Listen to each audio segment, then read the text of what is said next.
আমি রান্না করছি তড়কা। প্রেশার কুকারেই একেবারে ফোড়ন দিয়ে দিয়েছি। ফোড়ন দিয়ে আমি আদা বাটা আর কাঁচা লঙ্কা দিয়েছি। আজকে করবো নিরামিষ। নিরামিষ এই যে আছে সবজি, বিনস, গাজর, ফুলকপি। এটা পেঁয়াজ কলিও দেবো না, যেহেতু নিরামিষ করছি। এটা আমি একটু ভাজা মশলা, জিরে গুঁড়ো, ধনে গুঁড়ো দিয়ে ভালো করে কষিয়ে নিয়েছি। টমেটো দিয়েছি। এবার আমি দিয়ে দেবো সবজিগুলো দিয়ে ভালো করে একটু কষিয়ে একটু কষাতে হবে। ভালো করে একটু কষিয়ে নেব। কষিয়ে আমি এটার মধ্যে পরিমাণ মতো জল দিয়ে দেবো। একদম সিম্পলভাবে তৈরি করছি হচ্ছে তড়কা। কাসারি মশলা দিয়েছি। তড়কা মশলা দিতে পারলে খুবই ভালো হতো, কিন্তু আমার এখানে তড়কা মশলা নেই।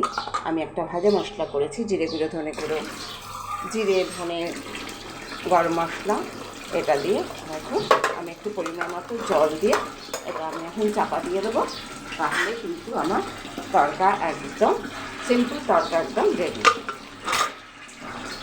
চাপা দিয়ে দিই।